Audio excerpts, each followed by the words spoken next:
마태복음 2장에서는 예수님의 탄생을 경배하는 동방 박사들의 경배 이야기와 그리고 예수님이 탄생하면서 어려움 속에 있을 때 요셉의 순종의 모습이 나타나 있습니다. 1절에 보면 헤롯 왕 때에 예수께서 유대 베들레헴에서 나심에 동방으로부터 박사들이 예루살렘에 이르렀다, 이렇게 기록했습니다. 예수님 당시에 그 헤롯 왕은 로마 황제의 아첨을 하고 그리고 유대인들의 환심을 살려고 헤롯 성전을 세웠던 그 에돔 사람 안티파터의 아들입니다. 이 사람은 굉장히 교활하고 잔인한 사람입니다. 자기 두 아들을 왕권을 위해서 죽였던 폭군입니다. 이런 사람들이 종교인과 결탁을 해서 이 유대 땅을 이렇게 치리하고 있었습니다. 이 암흑과 정말 그런 압제 속에서 어두움 속에 있는 그런 상태에 있는 이 유대 땅에 예수님이 탄생한 것입니다. 그래서 예수님이 유대 베들레헴에서 나셨다는 것은 바로 미가서 5장 2절에 예언한 대로 유대 땅 베들레헴아 6절에 보면 너는 유대 고을 중에서 가장 작지 아니하도다. 내게서 한 다스리는 자가 나와서 내 백성 이스라엘의 목자가 되리라 한 대로 하나님이 미가의 선지자의 예언한 대로 예수님이 베들레헴에서 나신 것입니다. 이렇게 예수님께서 유대 땅에 왔으면 제일 먼저 축하해야 되고 기뻐해야 할 사람들은 유대인들이어야 되죠. 그런데 이 사람들은 아무런 관심이 없어요. 그들은 정말 예수님께 영광을 돌려야 되고 오히려 그들은 하나님의 약속, 메시아가 탄생한다고 하는 약속을 받은 사람들인데 또 율법을 연구하는 사람들인데 아무도 예수님을 이렇게 축하하거나 예수님을 찾으려고 하지 않았습니다. 오히려 먼 데부터 동방으로부터, 이 동방은 유브라데스 강 유역의 메데 파사 지역인데 상당히 먼 곳입니다. 거기서 새 왕의 탄생을 축하하기 위해서 박사들이 왔다. 이방인들이죠. 이 사람들은 천문학과 점성술을 연구하는 사람들인데 이 사람들이 연구를 하다가 별이 나타나는 이상한 별을 보고 그 별을 보고 경배하러 왔다, 그렇게 했어요. 유대인의 왕으로 나신 이가 어디 있냐. 그래서 이 사람들은 유대인의 왕으로 누가 특별한 왕이 온다는 사실까지 그들이 알고 왔습니다. 우리가 하나님을 아는 방법은 두 가지가 있습니다. 일반 계시하고 특별 계시가 있는데 일반 계시는 자연에 나타나는 것들, 나무라든지 별이라든지 이런 땅이라든지 지구, 이런 모든 것들이 다 사람이 지은 것이 아니기 때문에 하나님이 지으셨다는 사실을 연구하는 사람들은 다 알게 되죠. 그래서 그 모든 것을 창조하신 하나님을 아는 방법, 사람을 만들었다는 이런 게 다 일반 계시에 속하고, 그리고 특별 계시는 성경과 예수님을 통해서 아는 것입니다.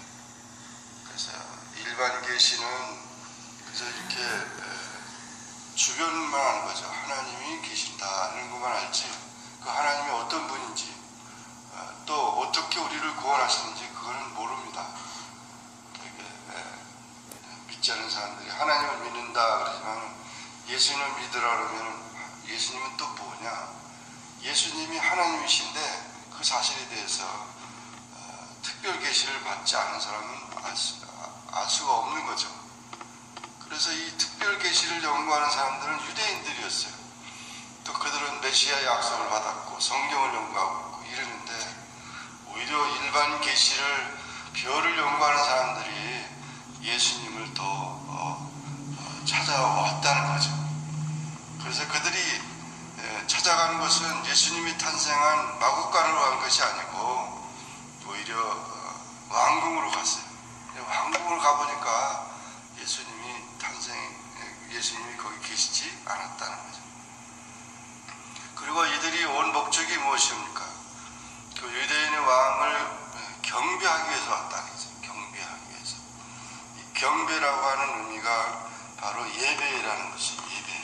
그래서 월십이라는 겁니다. 인간의 최고의 가치는 하나님께 예배하는 데 있습니다.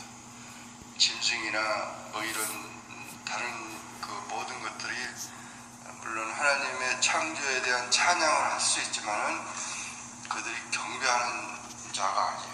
오직 인간만이 하나님을 경배할 수 있습니다. 또 인간이 하나님을 경배하는 것이 가장 인생의 목적이에요. 우리가 이 땅에 존재하는 목적이 하나님을 예배하는 데 있어요. 예배 드릴 때 인간의 가치가 최고의 가치가 되는 것입니다. 근데 예배 드리지 않고 경배하지 않는 그 사람은 정말 짐승과 다를 바 없는 그런 사람들이죠.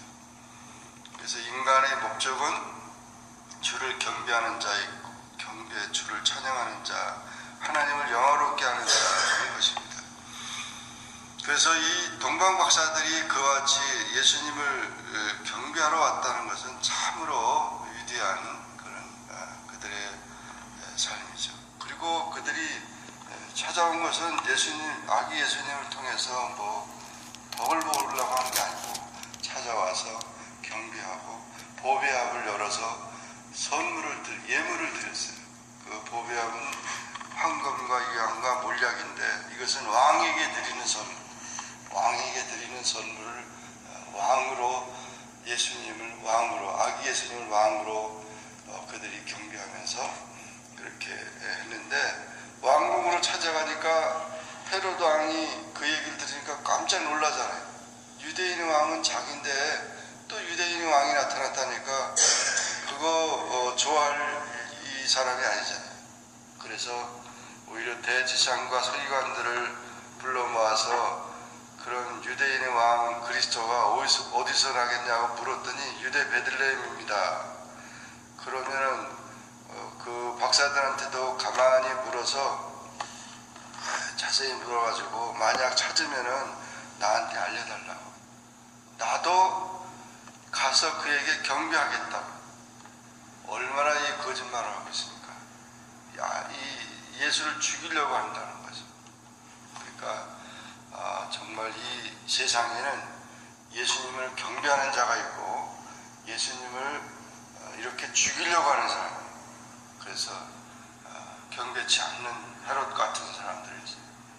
그러니까 예수님을 경배하는 자는 이방인들이라도 경배하는 자는 정말 귀한 자죠. 이 사탄의 그런 유혹과 타협이 있는 것입니다. 그래서 박사들이 별을 다시 나타난 별을 보았습니다. 그러나 너무 기쁜 거예요. 다 이 사람들은 알지 못하고 있으니까 오히려 그들이 연구하던 빛이 그들을 인도했습니다. 10절에 보니까 그들이 별을 보고 매우 크게 기뻐하더라. 그 별은 예수님의 별이었죠. 특별한 별이었으니까. 그러니까 그 별로 인해서 예수님께로 가는 그 길을, 진리의 길을 가는 것은 참으로 자유함을 주고 기쁨을 줬어요. 우리가 예수님을 경배하는 삶은 정말 하나님이 인도하는 길이고 그 자유와 기쁨과 이런 삶이 되는 것입니다. 그리고 11절에 집에 들어가서 아기와 그의 어머니 마리아 있는 것을 보고 엎드려 아기께 경배하고 보배합을 열어 황금과 유황과 몰약을 예물로 드렸고, 그리고 꿈에 헤로데게로 돌아가지 말라, 지시함을 받아 다른 길로 고국으로 돌아갔다는 것입니다. 예수님의 탄생을 축하한 이 동방 박사들 정말 겸손한 자들이었어요. 우리의 삶이 항상 이 동방 박사들처럼 겸손한 삶이 되어야 됩니다. 예수님을 우리 마음에 품고 예수님을 경배하는 그런 모든 일들이 되어야 됩니다. 어떤 아버지가 아들이 붙들려가지고 아버지가 예수님을 믿으니까 예수를 믿지 못하게 오히려 자기 아들을 이제 죽이려고 했습니다. 박해를 하고 있는데 너무 아들이 고통을 당하니까 아버지가 내가 안 믿는다고 할 테니까 너는 풀려나야 된다. 내가 왜 네가 그렇게 고통받냐. 그러니까 아버지 조금만 참으세요. 아버지 절대 믿음을 저버리면 안 됩니다. 오히려 그냥 그렇게 아버지가 그 아들의 말을 듣고 그렇게 했다는.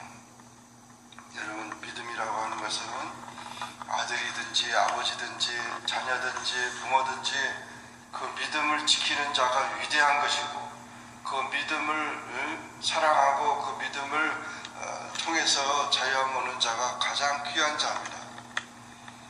그 믿음을 저버려서는 안 됩니다.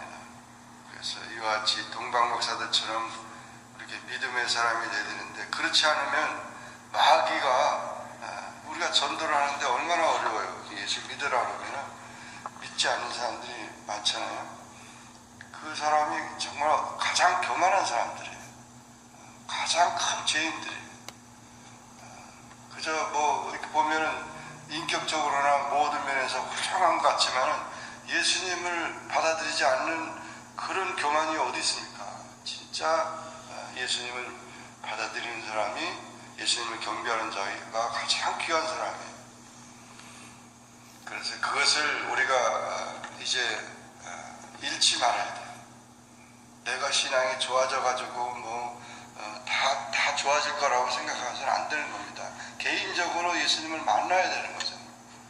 그래서 꼭 그 신앙을 지키도록 해야 돼요. 그것을 갖도록 해야 돼요. 그렇지 않으면은 그 사람의 삶을 마귀가 조종하게 되고 마귀가 끌고 가는 거예요. 그래서 기쁨이 있어야 되고 하는 거죠. 그러니까 정말 우리가 무엇보다 더 중요한 것은 이 믿음을 지키고 그 믿음을 이제 어릴 때부터 잘 심어줘서 주를 경배하는 자가 되게 해야 된다는 것입니다. 13절 이하에서는 이제 주의 사자가 요셉에게 나타나서 피하라 그렇게 얘기했죠. 그래서 애굽으로 피했고 그것도 호세아서 11장의 예언의 성취대로 애굽에 가서 살게 됩니다. 그리고 또한 이 헤롯이 베들레헴 지역 그 모든 지경 안에 사내 아이들을 박사들이 안 오니까 2살 아래부터 다 죽였어요. 아이들을 다 죽였어요. 그러니까 얼마나 정말 아기 예수님을 죽이기 위해서 모든 아이들을 죽였습니다. 이것도 에스겔서 31장 15절에 예언한 대로 그렇게 됐고 또 예레미야의 예언한 대로 그렇게 됐습니다. 헤롯이 죽은 후에 요셉에게 다시 주의 사자가 현명해서 다시 이스라엘 땅으로 가라 그래서 다시 오게 돼서 나사렛에 거하게 됩니다. 그래서 이 나사렛에도 선지자가 예언한 대로 나사렛에 살게 되는데 거기서 나사렛 사람이라 나사렛 예수라는 말이 생기게 된 것입니다. 요셉의 철저한 순종 그리고 아기 예수를 지키려고 하는 이 요셉의 그 아버지의 그와 같은 어떻게든지 그 생명을 지키려고 하는 그런 것 이것이 바로 아기 예수님을 지키는 것은 그 생명을 지키는 것은 우리의 믿음을 지키는 것입니다. 우리가 항상 예수님을 우리 마음속에 품고 우리가 살아가야 되고 어떤 그런 어려움과 무슨 일이 있다 하더라도 아기 예수를 이제 놓쳐서는 안 되고 지켜야 된다는 것입니다. 아무튼 오늘도 우리는 예수님 중심으로 살아가고 예수님을 우리가 모시고 살아가면서 주님이 오시는 그날까지 이 믿음으로 승리하는 우리 모두가 되기를 주의 이름으로 축원합니다. 기도하겠습니다. 주님 감사합니다. 마태복음 2장의 말씀을 통해서 예수님의 탄생과 또 예수님의 그 모든 어려움들을 보면서 우리 마음속에 모신 예수님과 또 정말 우리가 가진 믿음이 얼마나 소중하고 귀한 것을 깨닫게 됩니다. 동방 박사들처럼 정말 예수님을 경배하는 우리의 삶이 되게 하여 주옵소서. 또 요셉처럼 예수님을 어떻게든지 아기 예수님을 지키고 보호하면서 믿음으로 승리하는 그런 우리의 삶이 되게 도와주옵소서. 주님 오실 때까지 아무리 어떤 환난과 어떤 것이 온다 할지라도 끝까지 믿음을 지키며 또 그 믿음이 또 우리 가정 식구들, 우리 모든 성도들, 우리의 모든 삶이 그 믿음으로 사는 복된 그런 삶이 되게 하여 주옵소서. 예수님의 이름으로 기도하옵나이다. 아멘. 하늘에 계신 우리 아버지여, 이름이 거룩히 여김을 받으시오며 나라의 임하옵시며 뜻이 하늘에서 이룬 것 같이 땅에서도 이루어지이다. 오늘날 우리에게 일용할 양식을 주옵시고 우리가 우리에게 죄진 자를 사하여 준 것 같이 우리 죄를 사하여 주옵시고 우리를 시험에 들게 하지 마옵시고 다만 악에서 구하옵소서. 대개 나라와 권세와 영광이 아버지께 영원히 있사옵나이다. 아멘.